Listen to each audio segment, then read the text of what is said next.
चलिए शुरू कर दे रहे हैं। देखिए, जो हमारा आज का सुबह जो हमने पढ़ा था, वो सुबह जितना पढ़ा था उसी को हम आगे बढ़ाएंगे, क्योंकि उसी के बेस पे हमें आगे चीज़ होनी है। ठीक है, और वो हमने पढ़ा था, पूरा एनपीए का पूरा स्ट्रक्चर समझ लिया था, पूरा हमने कॉन्सेप्ट समझ लिया था। अब हम बात करते हैं प्रोविज़न की। देखिए, प्रोविज़न होता क्या है? प्रोविज़न होता है फ्यूचर के लिए कुछ रखना।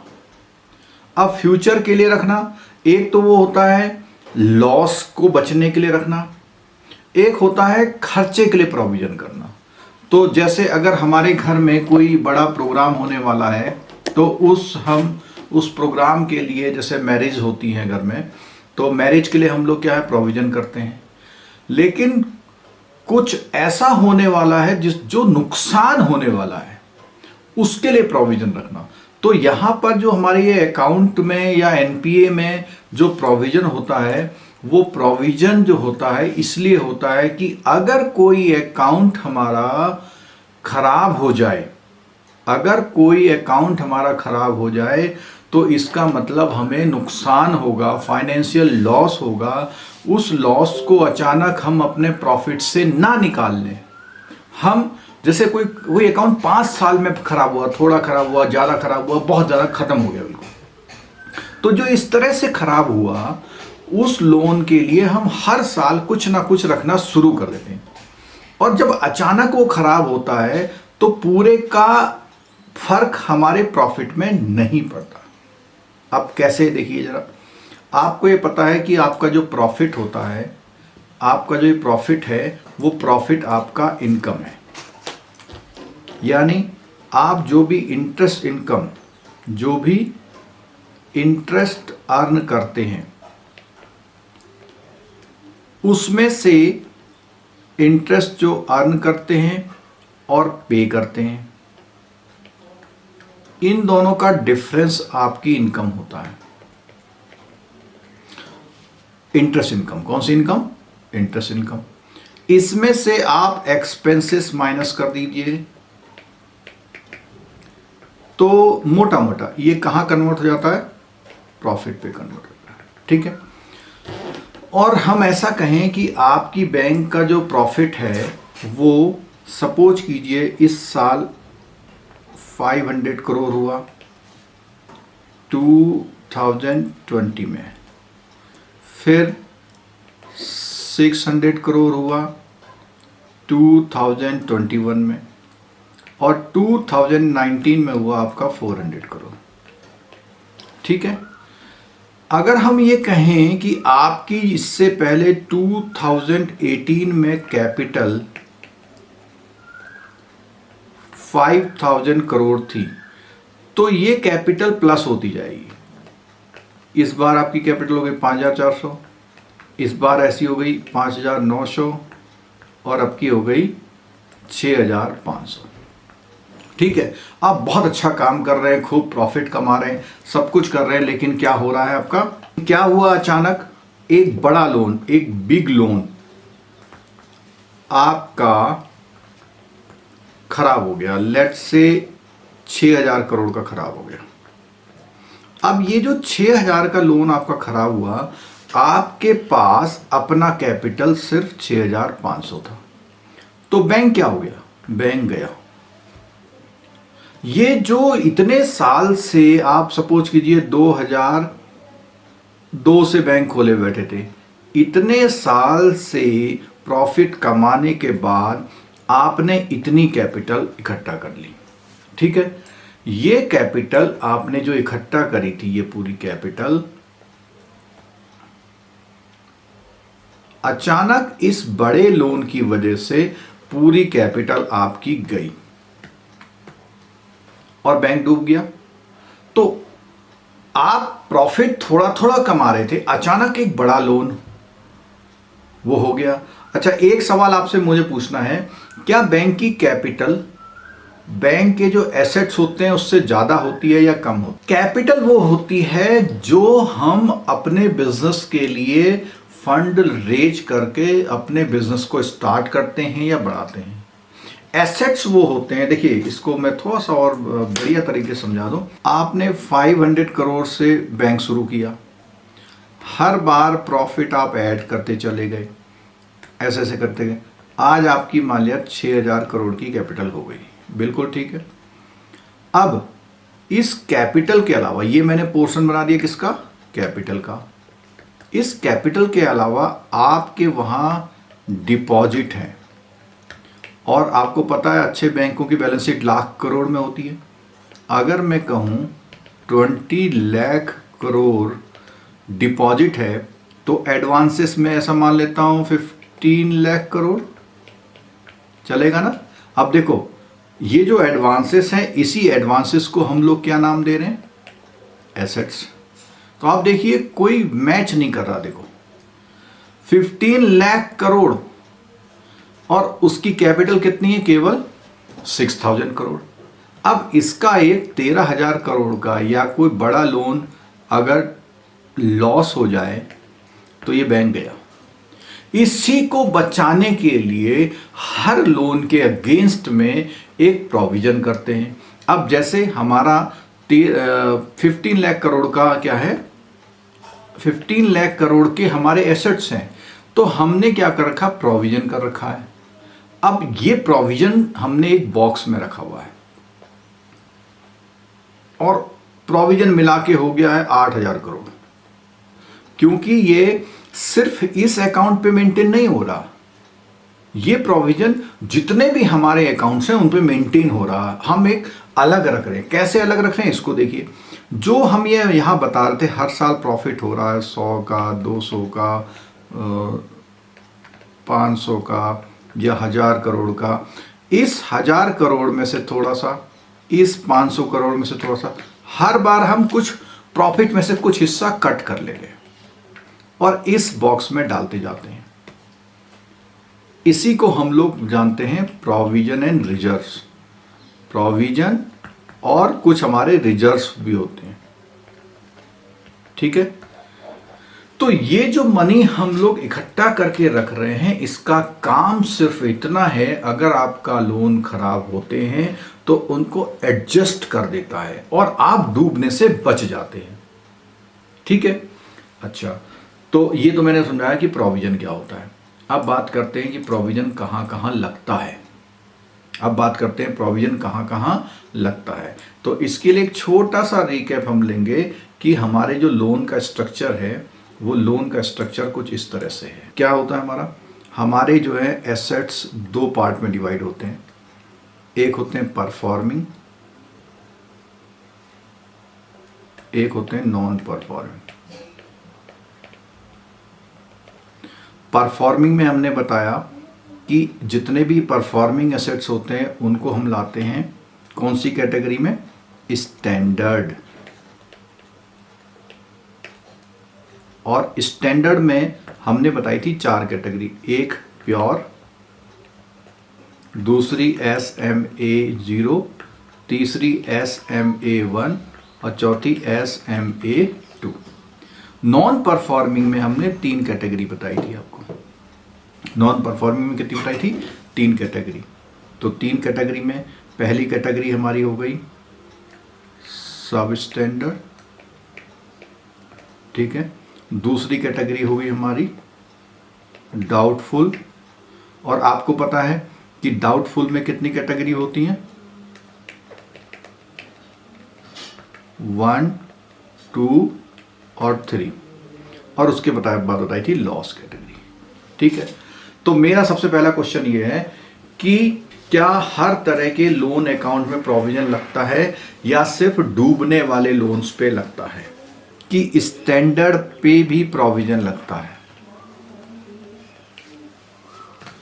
और स्टैंडर्ड एसेट पे भी प्रोविजन ये लगता है, बहुत छोटा सा लगता है लेकिन लगता है।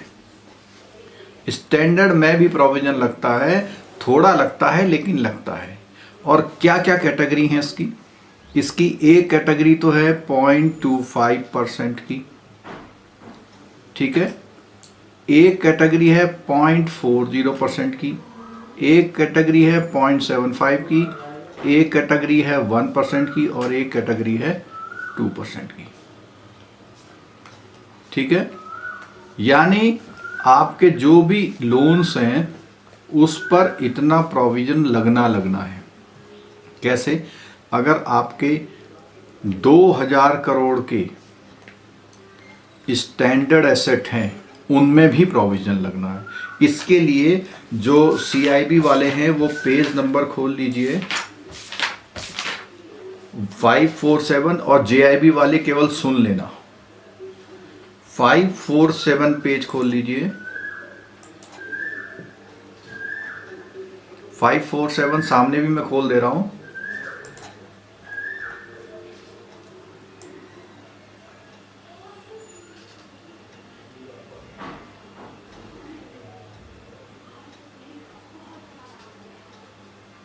फाइव फोर सेवन खुल गया, ये मेरी स्क्रीन पे भी आ गया। देखिए, देखो स्टैंडर्ड में भी प्रोविजन लगता है। क्या लगता है? बोला है 0.25, मैंने बोला ना 0.25। कहाँ कहाँ लग रहा 0.25? फार्म क्रेडिट, एग्रीकल्चर एक्टिविटी वाला और SME वाला। स्मॉल एंड माइक्रो, मीडियम नहीं है इसमें, ध्यान रखिएगा। Small and micro enterprises, small and micro enterprises. ठीक है, तो आ जाएं वापस चार्ट पे। तो इसमें क्या बताया उन्होंने बताया कि यहां लगेगा farm credit, farm credit agriculture plus SME। इस तरह के कोई भी लोन होंगे तो उसमें जो प्रोविजन का रेट है, हम ऐसा करते हैं कि इस जो 2000 करोड़ है इसको एक बाइफर्केशन में ले आते हैं। ठीक है, जिससे आपको और साउंड पोजीशन क्लियर हो जाए। हम ऐसा करते हैं कि यहाँ 1000 करोड़ ले लेते हैं, यहाँ पे 200 करोड़ ले लेते हैं, यहाँ पर 300 करोड़ ले लेते हैं, यहाँ पर 100 करोड़ ले लेते हैं और यहाँ पर 400 करोड़ ले लेते हैं। ठीक है, तो अगर फार्म क्रेडिट का हिसाब देखें तो फार्म क्रेडिट के हिसाब 0.25%, तो इसका 1% हुआ कितना? 10 करोड़, और 0.25 हो गया 2.5 करोड़। ये हमने क्या बना दिया? प्रोविजन का चार्ट। ठीक है, ऐसे ही न्यूमेरिकल वहां आएगा, ऐसे ही न्यूमेरिकल आता है। आप लोग कहते हैं पता नहीं कहां से क्वेश्चंस आ गया था। ठीक है, फिर बोलते हैं अगले वाले में, हम बोला 0.4 और 0.75 और 1 की बात करता हूं मैं। तो इसके लिए हम लोग वो पेज खोलते हैं। देखिए, अभी ये जो 1% वाला है इसको पहले लेते हैं। क्या लिखा हुआ है? लिखा हुआ है advances to commercial real estate sector at 1%। अब कॉमर्शियल रियल एस्टेट सेक्टर क्या होता है? कॉमर्शियल रियल एस्टेट सेक्टर ये होता है जो बड़े बड़े बिल्डर्स होते हैं, उन बिल्डर्स के लोन की बात कर रहे हैं। जो बड़े बड़े बिल्डर्स होते हैं उस लोन की बात कर रहे हैं। करें बात? चलो, तो दूसरा वाला क्या बताया उन्होंने? सॉरी, 1% वाला CRE, commercial real estate sector.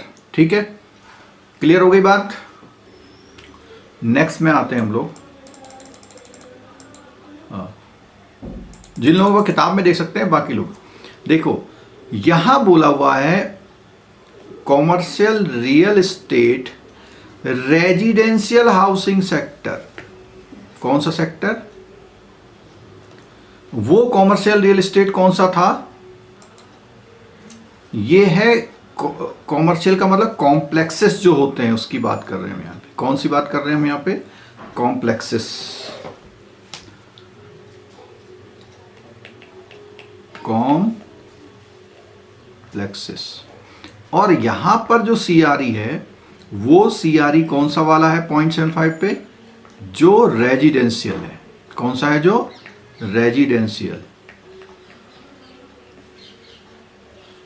जैसे फ्लैट्स वाला, क्लियर हो गई बात ये। और आपको बहुत क्लियर होना चाहिए कि जो कॉम्प्लेक्सेस वाला है उसको उन्होंने हाई प्रोविजन पे रखा हुआ है, और जो रेजिडेंशियल वाला है उसको कहाँ पे रखा हुआ है, 0.75% पे रखा हुआ है। ठीक है, तो कर लें इसका। 100 करोड़ का, 100 करोड़ का 1% हो गया 1 करोड़ हो गया, यहाँ पे हो गया 1 करोड़। और CRE का है 0.75, तो इसका 1% 3 करोड़ हो गया।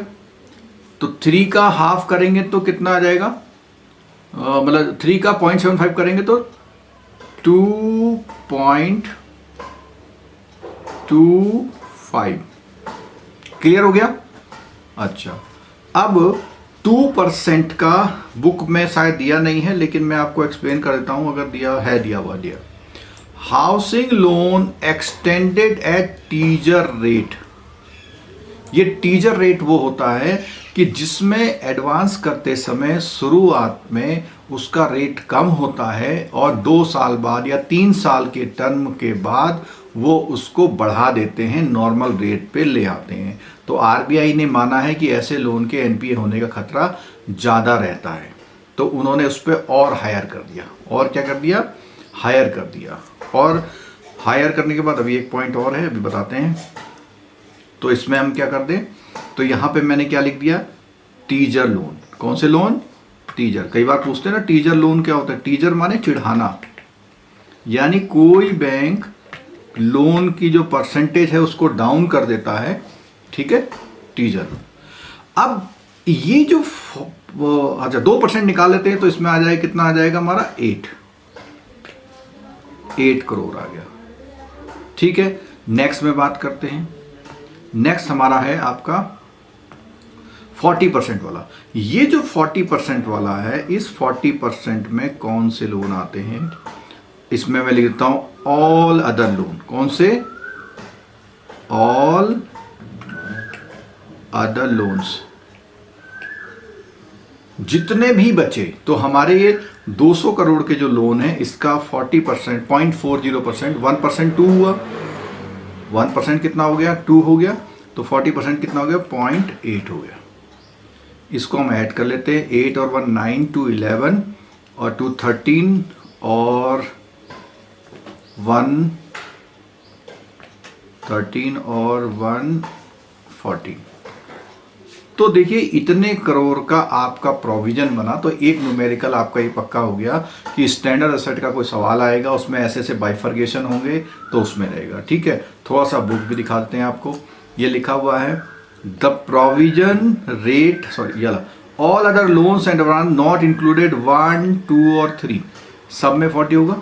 ठीक है, अच्छा अभी एक बात और बोली है इसने आगे इसमें, the provision rate shall be reduced to 0.40% after 1 year from the date on which the rate are reset at higher rate if account standard. इसको समझा देता हूं मैं।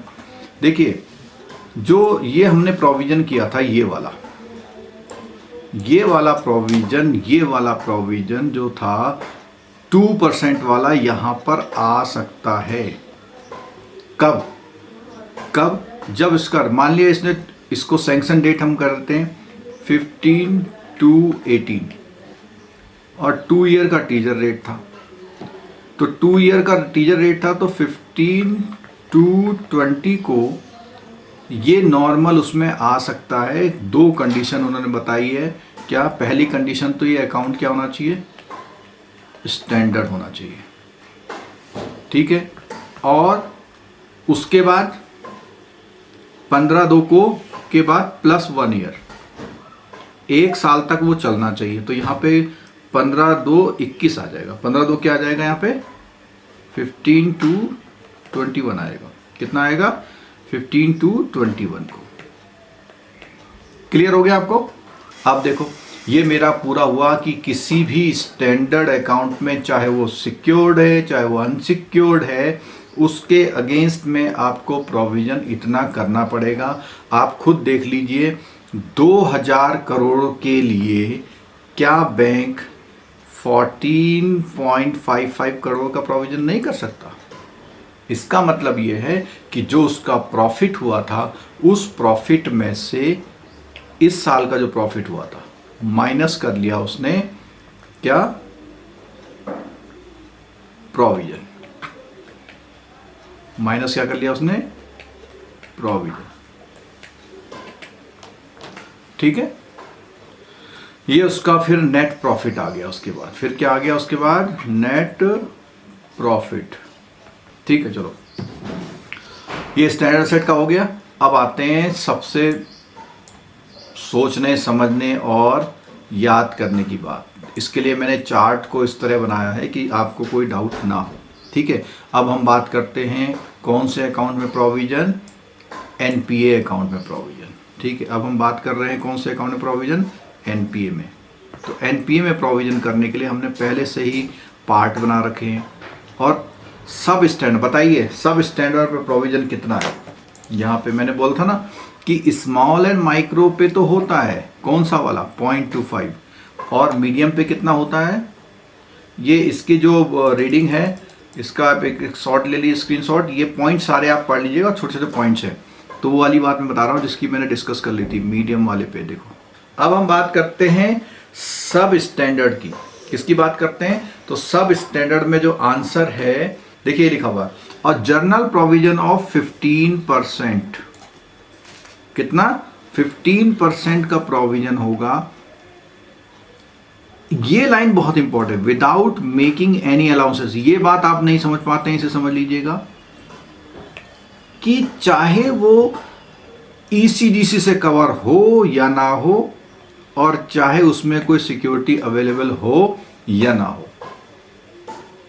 ठीक है, अब दूसरा आया कि क्या है, जो ईसीडीसी की कवर अवेलेबल है उस चीज को छोड़ के अगली बात क्या आती है, यहां रखा करो।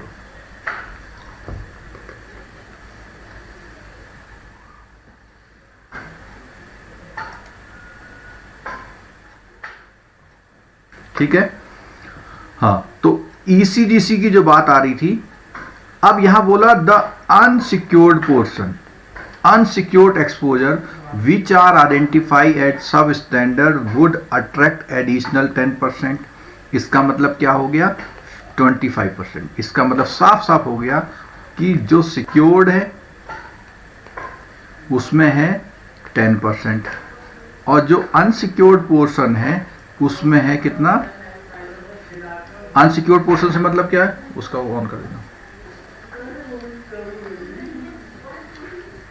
अनसिक्योर्ड से मतलब क्या है कि जो सिक्योरिटी नहीं है, जैसे 10 लाख का लोन दिया, सिक्योरिटी केवल 6 लाख की है, बाकी अनसिक्योर्ड है। खासकर से सीसी लिमिट्स बहुत सारी ऐसी होती है जिसमें सीसी नहीं, आपकी ओडी लिमिट्स होती हैं कुछ, जिसमें क्या है, कुछ क्रेडिट कार्ड है या कोई पर्सनल लोन है जिसमें कुछ सिक्योरिटी ले रखी कुछ नहीं ले रखी, ऐसे लोन्स। ठीक है, या किसी सिक्योरिटी तो आपने ली थी लेकिन उस सिक्योरिटी की वैल्यू अचानक कम हो गई, कुछ हो गया, एक्सीडेंट हो गया, डैमेज हो गई। ठीक है, अच्छा आगे बोलता है the provisioning requirement for unsecured doubtful is 100%। तो ये तो डाउटफुल वाले पड़ेंगे। ठीक हो गया, चलो तो अब इस चीज को हम वहां पे भी लिख देते हैं भैया।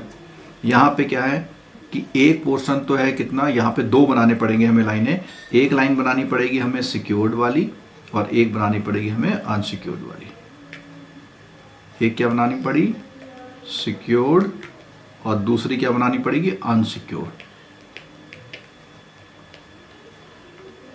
ठीक है, तो ये कितना हो गया हमारा 15%, और ये कितना हो गया 25। क्लियर हो गई ये बात। चलो आगे आ जाओ, आगे आ जाइए। अब आगे हम लोग कौन से एसेट पे, डाउटफुल पे।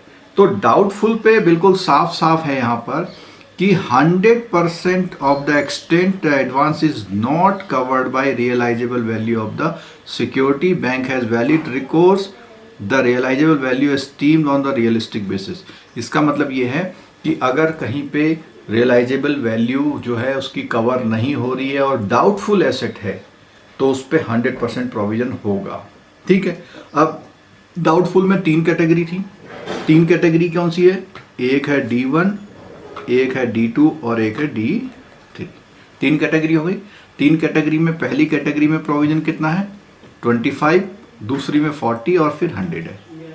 ठीक है, अब अगर मान लिया यही चीज़, ये हम कहते हैं सिक्योर्ड, ये क्या बोल रहे हैं हम लोग, सिक्योर्ड में, और यही चीज़ क्या बोलते हैं हम, अनसिक्योर्ड में कर देते हैं। अनसिक्योर्ड में होगा, डाउटफुल कैटेगरी है तो 100%, चाहे वो किसी भी ब्रैकेट में हो, चाहे वो किसी भी ब्रैकेट में हो। लिखा in the regard to the secured portion the provision may be made on the following basis at the rate of 25 to 100%। ठीक है, सिक्योर्ड पोर्शन के बारे में ये है और अनसिक्योर्ड के बारे में कितना है, 100% है। क्लियर हो गई बात? चलो और आगे देखते हैं। अच्छा, लॉस में कितना परसेंट सिक्योर्ड है, लॉस में बताइए आप लोग, आ जाइए फिर। तो सिक्योर्ड में इसमें कितना है, 25, 40 और 100, और इन सब में कितना है, 100 है।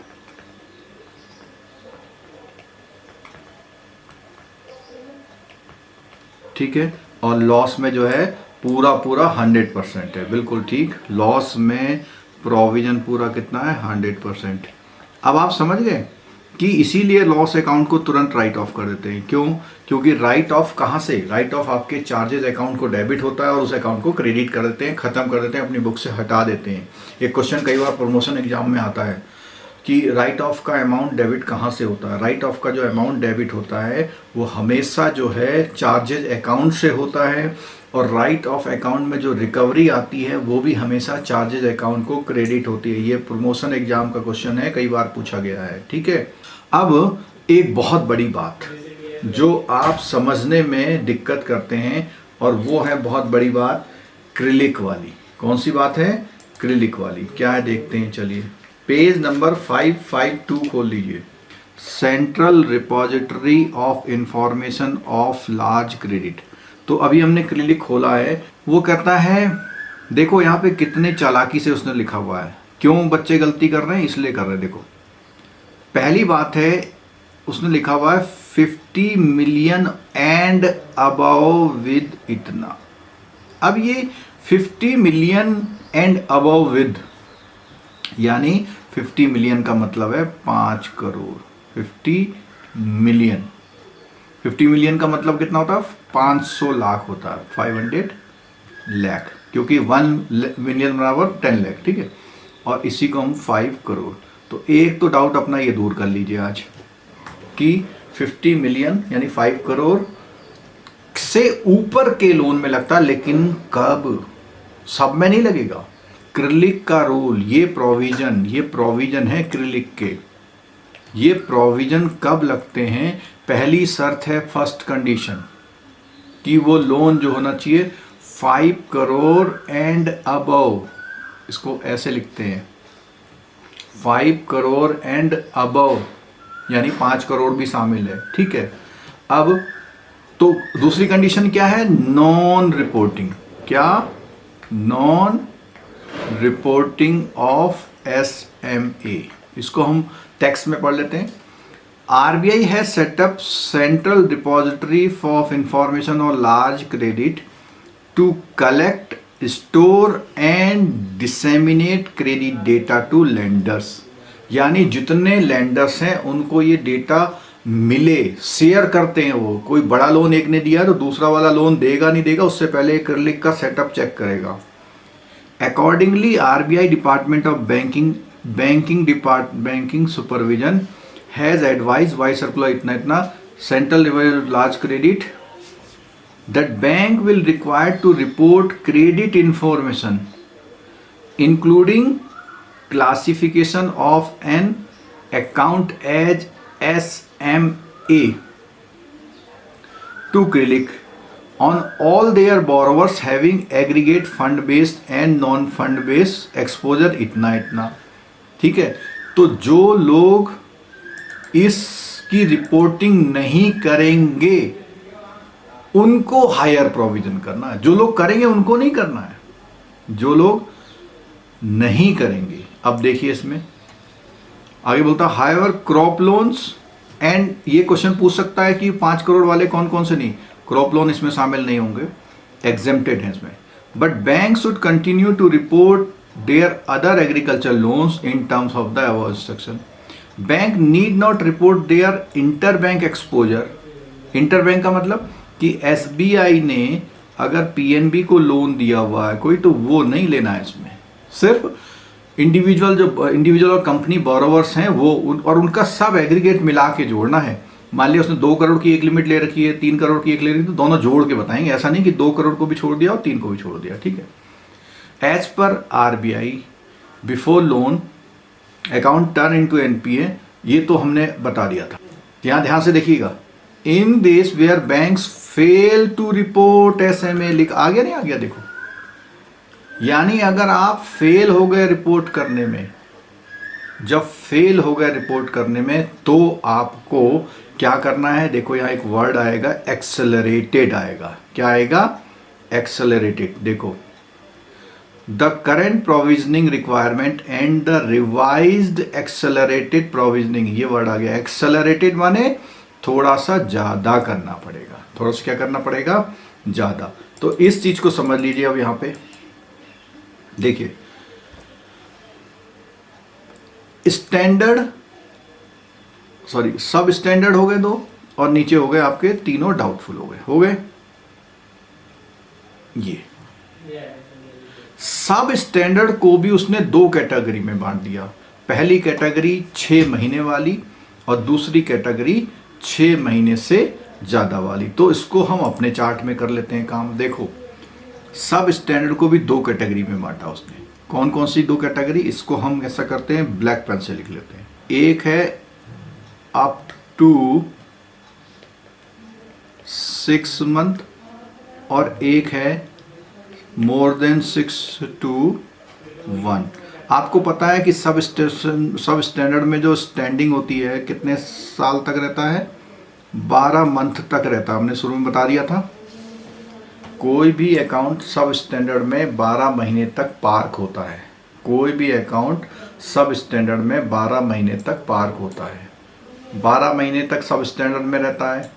ये वाला बताया था, सब स्टैंडर्ड वाला, ये, ठीक। चलो अब इसको हम और थोड़ा बढ़ाते हैं। तो हमने क्या करा कि जो इसको सब स्टैंडर्ड वाले को, इस कॉन्सेप्ट को समझ लीजिएगा, ये आपका वहां गलत होता है। ये है हमारा सब स्टैंडर्ड। कौन सा है? सब स्टैंडर्ड। और ये हमारा कौन सा है? डाउटफुल, ठीक है। सब स्टैंडर्ड में 2 कैटेगरी बना रहा हूं। एक तो है अप टू 6 मंथ और एक है more than 6 month to 1 year, ठीक है। क्लियर हो गई बात? और अगर हमने ये बना दिया तो इनके प्रोविजनिंग नॉर्म्स में क्या चेंजेस आएंगे, अब देखिएगा।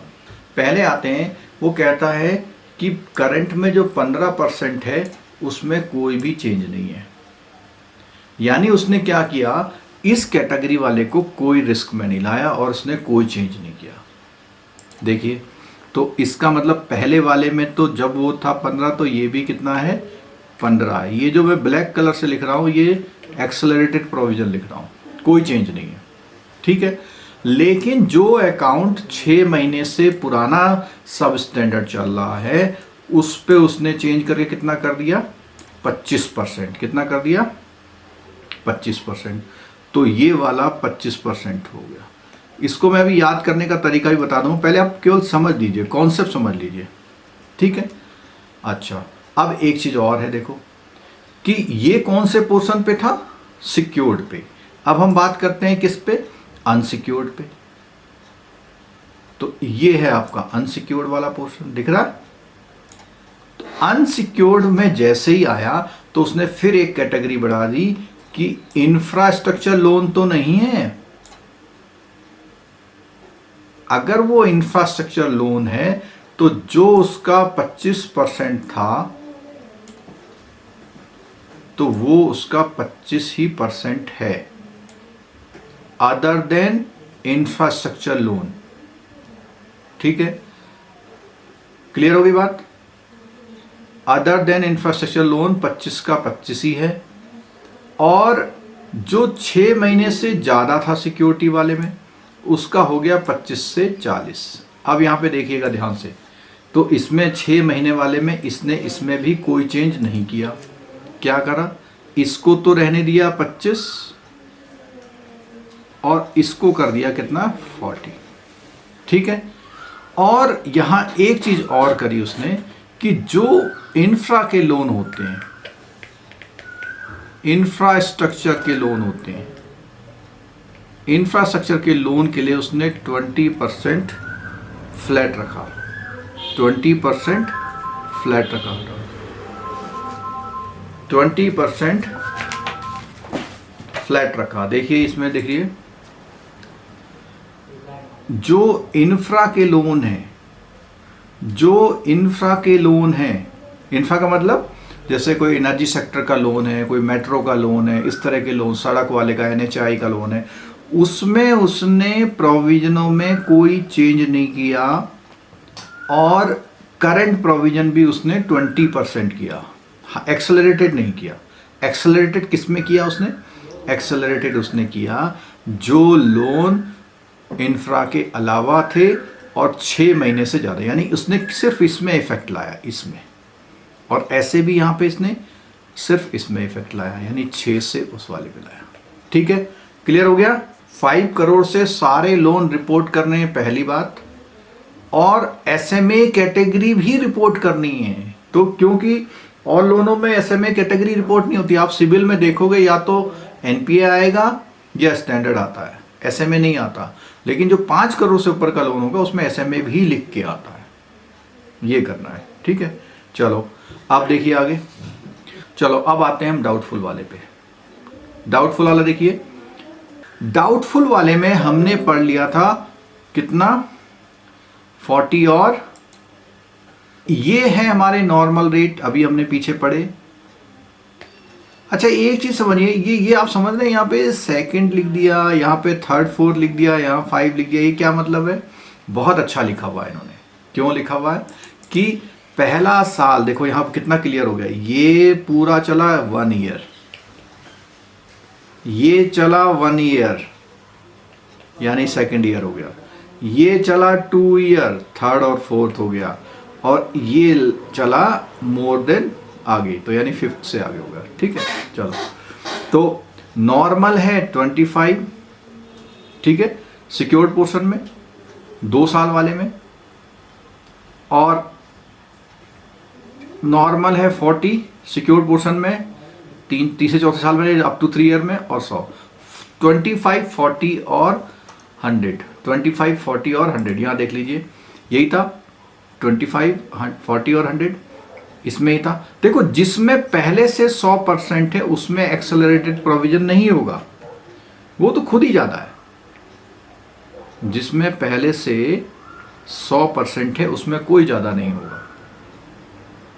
क्लियर हो गई बात? चलो अब एक्सेलरेटेड की बात करते हैं, तो ब्लैक रंग से लिखेंगे हम। तो एक्सेलरेटेड में उसने क्या किया है कि इस 25 वाले को कहाँ ले आया, 40 पे, और बाकी सारे 100 पे ले आया, यानी एक ही याद करना है। तो देखते हैं क्या कर रहा है, इस 25 वाले को तो ले आया वो 40 पे, ठीक है, ले आया, और इस 40 वाले को 100 पे, इस 100 वाले को 100 पे, 100 वाले में तो कोई चेंज होना नहीं इनमें। तो अब आप देख लीजिए क्या चेंज हुआ। देखो फिर रिवाइज कर देता हूँ कि पहले 6 महीने वाले में कोई चेंज नहीं है, दूसरे वाले में 15 से यानी हायर स्लैब पे ले आया, ऐसे ही ये 25 वाले को 40 पे ले आया, ऐसे 40 वाले को 100 पे ले आया। दोस्तों अगर आपको ये वीडियो अच्छा लगा हो तो इस वीडियो को लाइक कीजिए, चैनल को सब्सक्राइब कीजिए, और अगर आपने अभी तक बेल आइकन नहीं दबाया है तो जरूर दबाइए, क्योंकि लेटेस्ट वीडियो का नोटिफिकेशन तभी मिलेगा जब आप बेल आइकन दबाएंगे। और अगर आपके कोई ऐसे दोस्त हैं जिनको ये टॉपिक चाहिए तो उनको शेयर जरूर कीजिए। Thank you.